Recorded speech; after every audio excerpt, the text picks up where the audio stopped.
Hello, everyone, and welcome to our fourth and final Moody Talk on emotion regulation. So, this month we talked about coping skills that we can use for emotion regulation. And I'd love for you guys to be able to go back and watch the last three of our Moody Talks because we will be using some of the wording and some of the coping skills that we learned in the past two. And so this week we're going to be focusing on ABC for reducing vulnerability when we're in an emotional state. And so DBT uses acronyms like ABC, and they have like Dear Man and all these other ones that they use so that you will remember each step of the coping skill. So today we're focusing on ABC. Now, this whole set of coping skills is there to help you to build up pleasant feelings and doing pleasant things for yourself and building mastery upon them and coping ahead with maybe a situation you know is coming and how you can get yourself settled and ready to use the coping skills that you need to use in that situation. So, this is going to be focusing not just on the present here and now, but also the long term in how we can accumulate pleasant feelings for ourselves. Okay, so here is our information on ABC. It's reducing vulnerability to emotion mind and building a life worth living. Okay, a way to remember these skills is to remember the term ABC. Now, there's a second part of this that's please. So there's a whole other set, but I'm not going to be able to go into both today. It'll take a very long time. So A is accumulate positive emotions. In the short term, do pleasant things that are possible right now, in the here and now. And long term, make changes in your life so that positive events will happen more often in the future. Build a life worth living. And then B is build mastery. Do things that make you feel competent and effective to combat helplessness and hopelessness. That's a great one. Cope ahead is C. Cope ahead of time with emotional situations.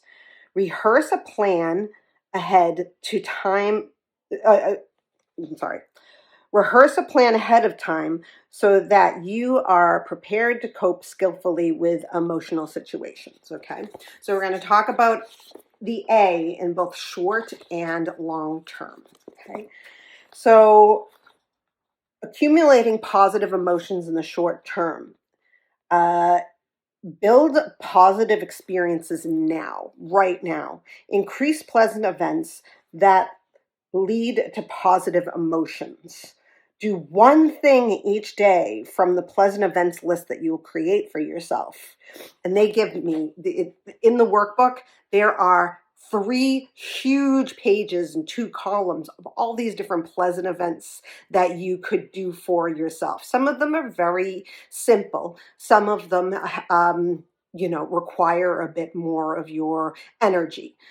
Such as listening to your favorite music, as opposed to going on a hike that you've been wanting to do for a while, right? So those are 2. There's very simple ones and ones that may be a little bit more complicated. But the point is that we're building positive experiences that we can have that will help us to be less in our emotion mind and more into the here and now positive aspects of life that you can live.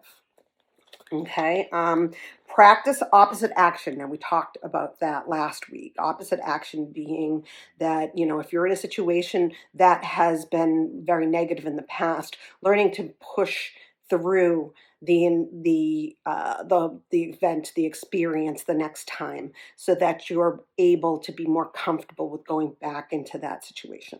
Okay. Be mindful of pleasant events. Don't multitask. Do the one pleasant event, and that's it. Okay.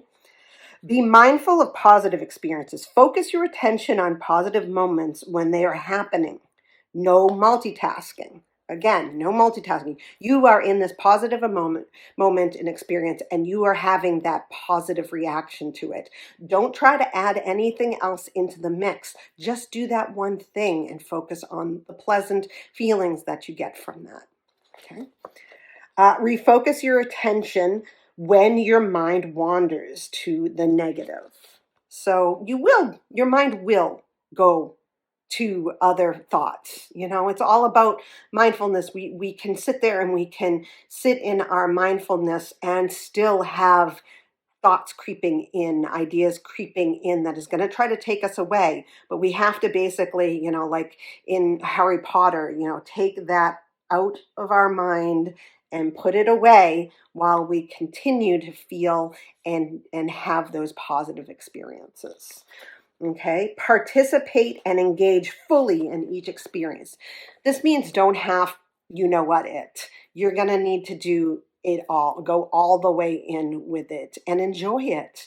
That's what it's there for. It's creating these positive feelings that we can go back to in our mind, creating positive memories that we can feel when we're in a more distressful episode. That we can go back and remind ourselves that there are pleasant moments that we can have and we can do pleasant things for ourselves. Okay. Be mindful of worries, such as when the positive experience will end. Don't think about it. Don't think about it. Just do the positive experience. Just be in it in the moment. Don't expect an ending to it. Just focus on what is happening right now and in the moment, right? Whether you deserve this positive experience. This is a big one for many people. I think this happens a lot for people where we believe that, do I really deserve to be in this great environment? I mean, I have chosen to go on retreats, and I've been in at the retreats and starts to creep in. Do you really deserve to be doing this? Well, yes, I do deserve to be doing this. This has nothing to do with anything else in the world. I deserve a chance to be able to enjoy myself and my life. Okay? And how much more might be expected of you now? So this is the idea of, you think that if you are happier and you're doing more positive things for yourself, people will want you to do more for them as well, or be expected to do bigger things for other people. Okay, so we're not thinking about that. There's going to be no expectation in the end. Okay, so next we're going to go to the long term. So these are a bit more complicated because, this is building up long-term positive feelings from experiences. Okay. Avoid avoiding. So start now to do what is needed to build the life you want. If you are not sure about what to do, follow the steps below. Okay. Identify values that are important to you. Ask what values are really important to me in my life. And there are examples like to be more productive, to be a part of a group, to treat others well, or be physically fit. So these are values that you want to be a part of your life. Let's say you want to be more social. So you're picking that value of being a more social person. Okay.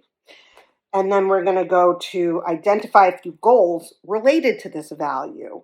Ask, what specific goals can I work on that will make this value part of my life?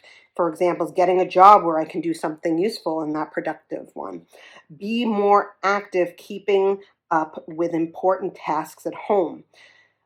Find a volunteer job that will use skills you already have. Okay. Well, if we go back to the group idea, let's say you want to be more social. Well, let's think about groups. Let's take a look at joining groups. Okay. So these are the goals. I'm going to join one group. I'm going to go out 2 times a week. These kind of goals that you want to build. Okay. And then you're going to identify small action steps toward your goal. Ask, what small steps can I take to get to my goal?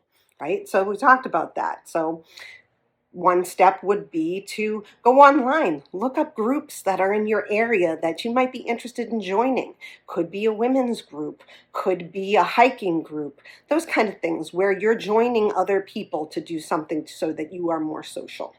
And then another, action would be, sign up for at least one of the group's adventures or meetings, okay? So these are the small steps you would take. And then finally, take one action step right now. Okay, you've created the value, you've created the goals. Now you're going to do the step right now before you do anything else. You've planned this out. Now do that one step right now. Okay? So that's how we start to build up, more positive emotions, more positive experiences that are long term in our life. Because if you become a part of a group, then you're going to be joining in group activities that happen more often. So therefore, you're becoming more social, and that's the value that you chose, to become more social. Now, the last two are building mastery and coping ahead of time with difficult situations, okay? So building mastery, plan on doing at least one thing each day to build a sense of accomplishment. Then plan for success, not failure. Do something difficult but possible. Gradually increase the difficulty over time. If the first task is too difficult, do something a little easier next time. Look for a challenge. If the task is too easy, try something a little harder next time. Okay, so this is what I'm talking about with, we'll use the example again of, being more social. So you're choosing the first step, in this building mastery is you have talked to someone in the group, maybe the leader of the group, you've talked to them, okay? And you're a fairly shy person, so this is difficult for you. So you're going to start with that. And your building mastery is, okay, I'm going to talk to one person about this group. And then the next harder part would be to meet with other members of the group, maybe while they're doing a social gathering. So it's moving yourself into building up this mastery of being a more social person, right? And then coping ahead of time with difficult situations. Describe the situation that is likely to prompt a problem behavior.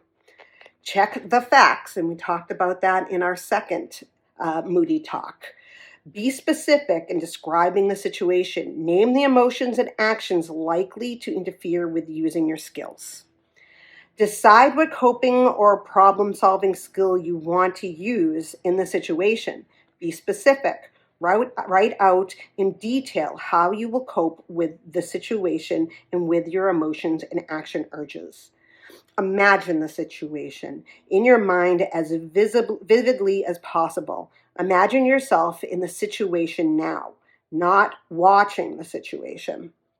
Rehearse in your mind coping effectively. Rehearse in your mind exactly what you can do to cope effectively. Rehearse your actions, your thoughts, what you say, and how to say it. Rehearse coping effectively with new problems that could come up. And rehearse coping effectively with your most feared catastrophe.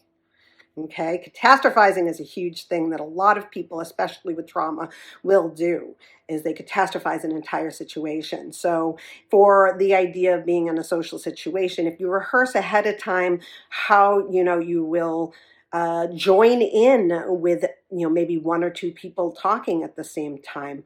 And the catastrophizing would be that they literally turn around and anyway and start talking to each other alone without you in it. These are the things that we do to catastrophize the ideas, okay? And then practice relaxation after rehearsing.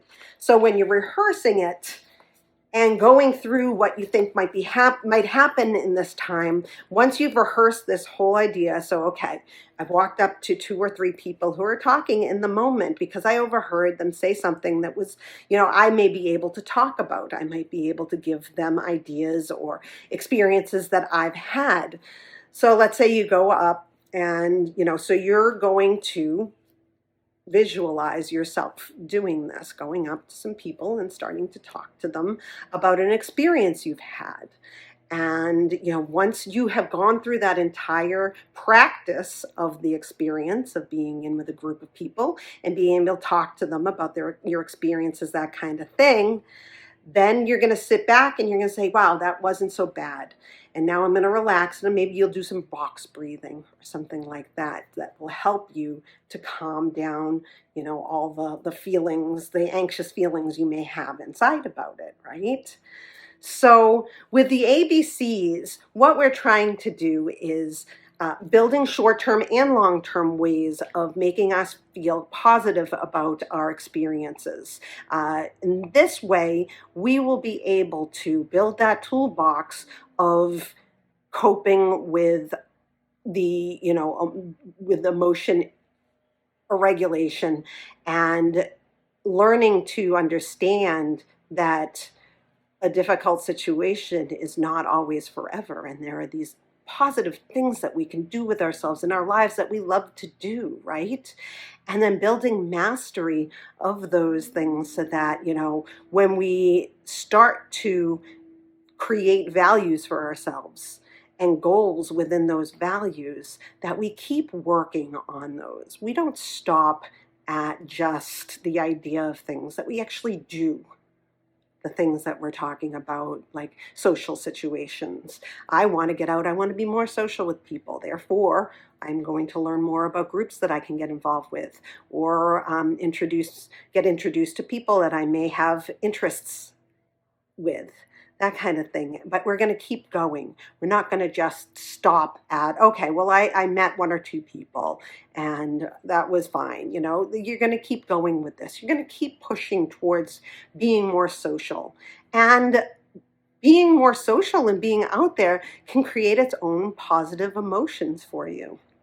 I myself am in a women's group that there are times I have to push myself to do the things that are going on in the group because maybe I'm not feeling open and ready to be with people. But I can't sit back and just